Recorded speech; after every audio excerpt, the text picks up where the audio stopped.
आज जितने भी प्रवासी हैं, हाँ, सुंदर सजावट है जनकपुरी में।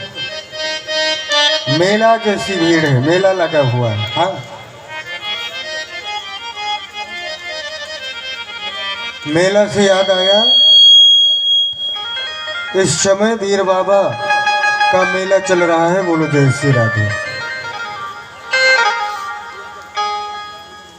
सूत जी महाराज शौनकादिक ऋषियों से कह रहे हैं, आज मेरे राम जी और लक्ष्मण जी को लेकर के विश्वामित्र जी जनकपुरी पहुंच गए और जनकपुरी पहुंच गए, सुंदर निवास स्थान पर ठहरे। अगले दिन की सुबह, हाँ, राजा महाराजाओं से भरी हुई भीड़ और उन्हीं के सामने राज दरबार में रखा हुआ शिव धनुष, हाँ, जो इस धनुष की प्रत्यंचा चढ़ाएगा उसी के गले में जानकी जी वरमाला डालेंगी। बोलो जय श्री राधे। हाँ, ऐसा क्यों, ये प्रतिज्ञा क्यों?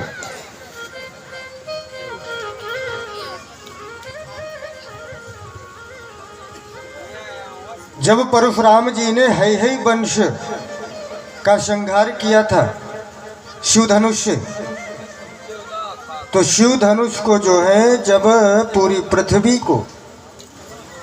पृथ्वी का दान अगस्त जी को कर दिए, तो अगस्त जी ने कहा कि अब आप दान कर दिए हैं, अब आप जाएं यहाँ से। हाँ हाँ भाई, आपने दान कर दिया और दान की हुई वस्तु का आप इस्तेमाल ना करें। ये पृथ्वी आपने दान कर दी, अब आप हमारी पृथ्वी से जाएं। हाँ, शिव धनुष था परशुराम जी के पास, जनकपुरी जी के यहाँ, जनक जी के यहाँ रख दिए, आप इसकी रक्षा करना, पूजा करना। और हम जा रहे हैं महेंद्र पर्वत। बोलो जय श्री राधे।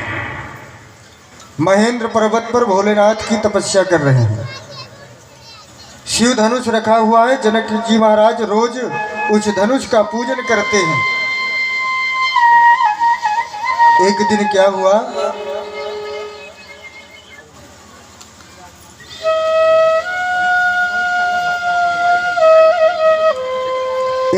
हुआ, किसी कारणवश जनक जी को राज्य से बाहर जाना था।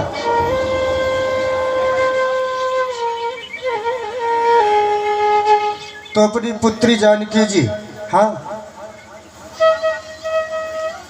जनक जी के संतानें नहीं थी, लेकिन एक बार उस राज्य पर बारिश नहीं हो रही थी।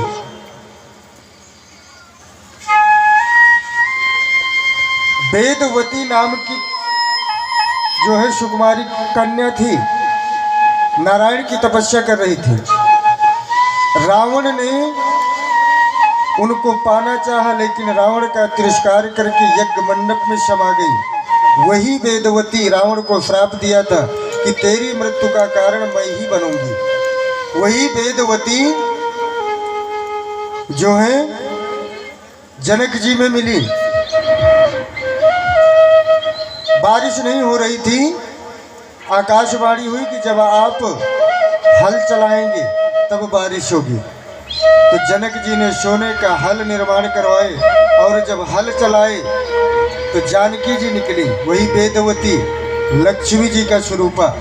और जब लक्ष्मी आई तो बारिश हुई।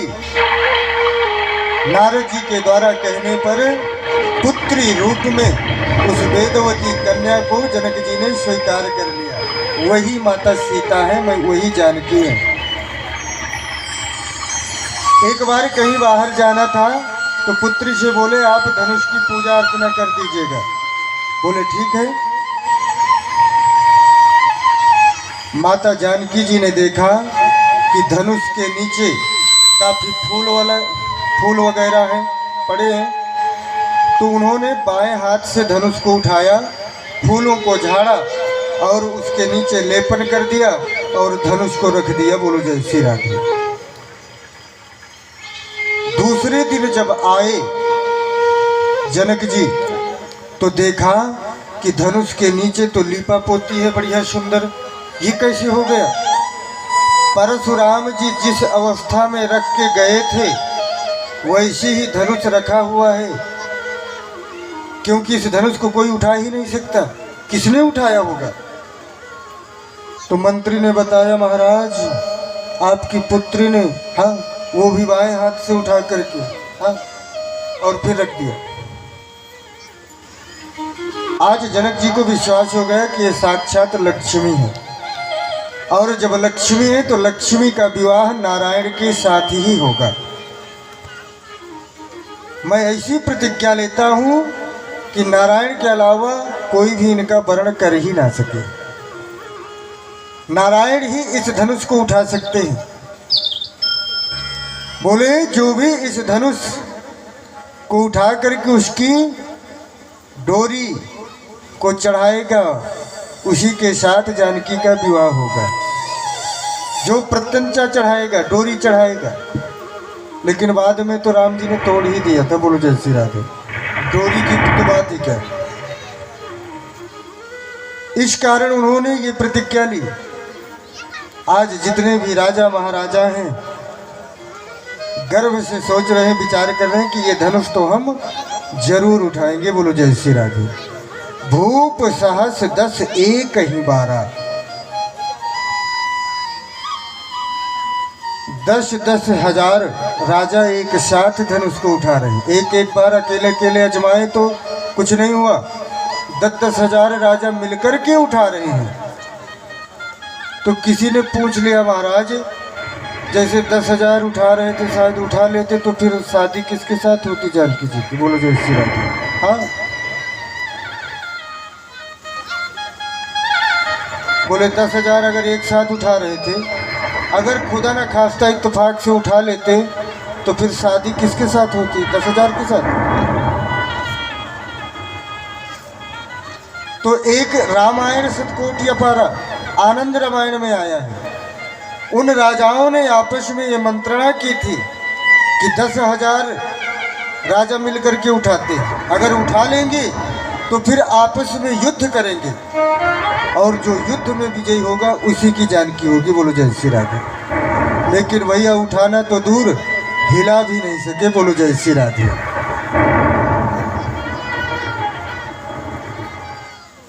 जितने भी राजा थे एड़ी से चोटी तक का जोर लगा दिए। बोलो जय श्री राधे। उठाना तो दूर, हिला ही नहीं। आज जनक जी को क्रोध आ गया। उन्होंने भरी सभा में ये ऐलान किया कि लगता है कि ये पृथ्वी जो है क्षत्रियों से और वीरों से हीन हो गई है। बोलो जय श्री राधे। हाँ, अब इस पृथ्वी पर कोई वीर नहीं है। तो लक्ष्मण जी को क्रोध आ गया। बोलो जय श्री राधे। हाँ, और जनक जी की तरफ संबोधन करके कहा, अरे जनक जी, अरे राजन, अगर रघुवंश का कोई एक भी व्यक्ति बैठा हो तो आपको सोच समझ करके बोलना चाहिए। ये धनुष क्या है? ऐसी हजारों करोड़ों धनुष में एक साथ तोड़ करके पूरी पृथ्वी का भ्रमण करके वापस आ जाओ। हाँ, ये तो छोटी सी धनु ही है। हाँ, राम जी ने इशारा किया, शेषनाग के अवतार हैं, जल्दी क्रोधित हो जाते हैं। हाँ, अरे महाराज आराम से। हाँ,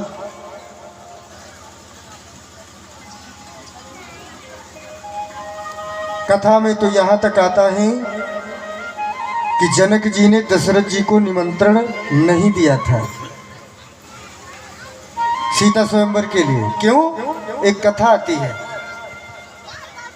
एक बार क्या हुआ कि जनक जी शिकार खेलने के लिए गए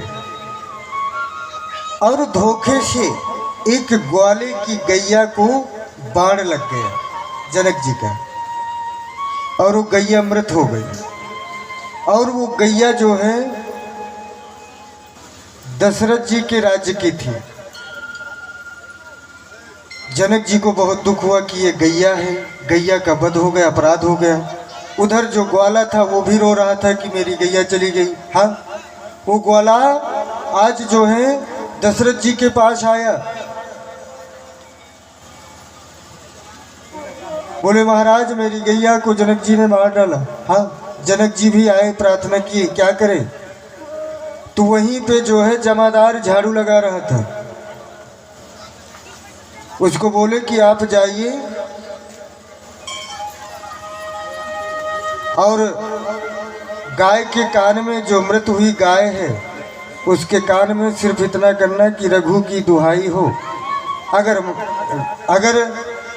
आपके राजा दशरथ ने अगर जीवन में कोई पाप न किए हो तो ये गैया जीवित हो जाए। हाँ, कान में जैसी उस जमादार ने कहा, गैया उठ करके खड़ी हो गई। बोलो जय श्री राधे। जब चिट्ठी लिख रहे थे, निमंत्रण पत्र, तो जब दशरथ जी का नंबर आया तो उन्होंने वो कथा याद आ गई, वो दृष्टांत याद आ गया, वो वाक्य याद आया कि कहीं ऐसा ना हो किसी कारणवश अगर उनके पुत्र ना आ सके और किसी नौकर को ही भेज दिए तो सब गड़बड़ हो जाएगा। बोलो जय श्री राधे।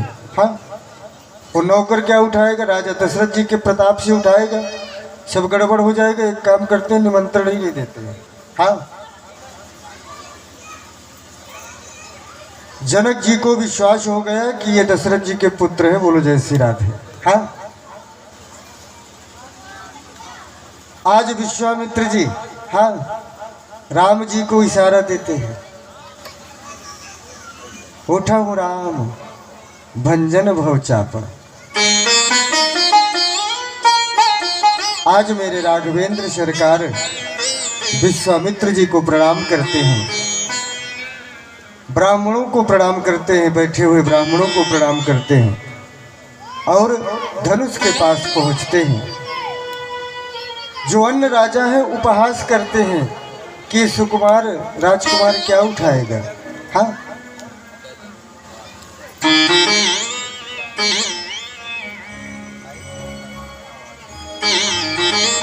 आज मेरे राघवेंद्र सरकार जाते हैं और धनुष को प्रणाम करते हैं, भोलेनाथ को प्रणाम करते हैं। हाँ, हमारे भोलेनाथ से प्रार्थना करते हैं, बाबा हम आपके धनुष को उठा नहीं सकते। हाँ, आप कृपा कीजिए। हाँ, कोई भी नया कार्य करें तो इष्ट देव का स्मरण जरूर करना चाहिए, तो वो कार्य बड़ी आसानी से हो जाता है। भोलेनाथ का स्मरण किया, आज मेरे राम ने बाएं हाथ से ही धनुष को उठाया और प्रत्यंचा क्या दूर उसको तोड़ ही दिया। बोलो,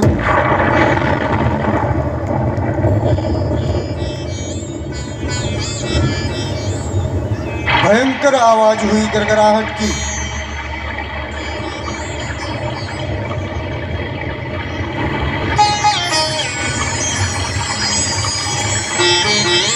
जितने भी राजा थे वो आश्चर्यचकित हो गए।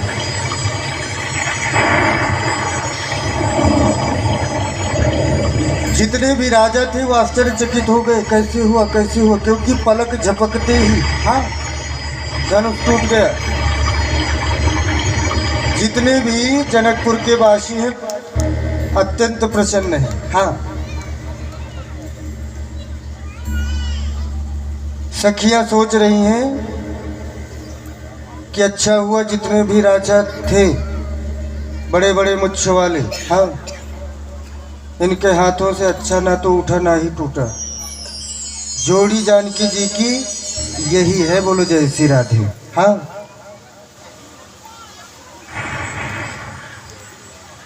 सूत जी महाराज शौनकादिक ऋषियों से कहते हैं राम जी ने धनुष को तोड़ ही दिया। महेंद्र पर्वत की आवाज पहुंची और इधर जैसी धनुष टूट गया तो जयमाला की बारी आई। बोलो जय श्री राधे। सखियों ने इशारा किया जानकी जी को, जाओ जयमाला पहना दो। बोलो जय श्री राधे। हाँ, अब माता जानकी जयमाला लेकर के जा रही हैं। मेरे राघवेंद्र सरकार पीढ़े में खड़े हैं, जानकी जी से बड़े भी हैं और पीढ़े में खड़े हैं और ऊपर 1.5 फुट का मुकुट है। बोलो जय श्री राधे। तो जानकी जी का हाथ कैसे पहुँचे? नहीं पहुँच रहा। तो सखियाँ कह रही हैं राम जी से, अरे झुक जाओ ना। हाँ, तो मेरे राघवेंद्र सरकार कहते हैं, अरे देवियों, हम रघुवंशी हैं, झुकना तो जानते ही नहीं है। बोलो जय श्री राधे। हाँ,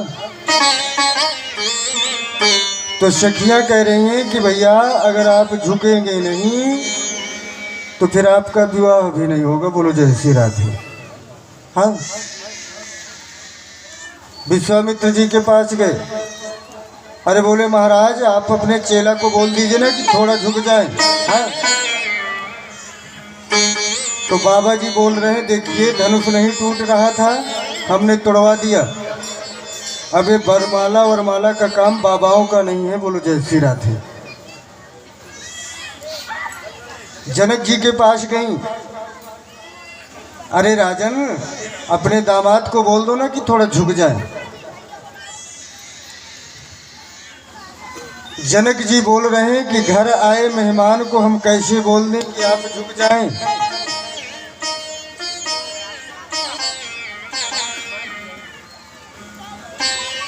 घर आए मेहमान को हम कैसे बोल दें कि आप झुक जाएं? हम नहीं कह सकते। हाँ, तो आज सखियां राम जी से कह रही हैं, बोलो जय श्री राधे। क्या कह रही हैं?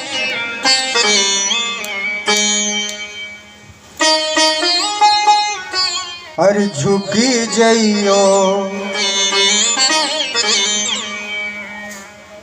देखिए, जब किसी के यहाँ शादी होती है तो जब बारात आ जाती है, तो जब द्वार चार होता है, तो द्वार चार में जिधर दूल्हा मुंह करके बैठता है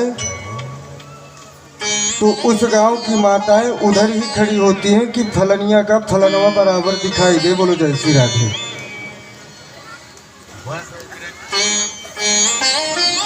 ये भगवान का सुंदर विवाह हो रहा है। जो भी टूटी फूटी बाड़ी से, चाहे अपने विवाह से खुश हो या ना हो, लेकिन भगवान के विवाह में, भगवान के मंगल गीतों में ताली जरूर बजाना है। बोलो जय श्री राधे।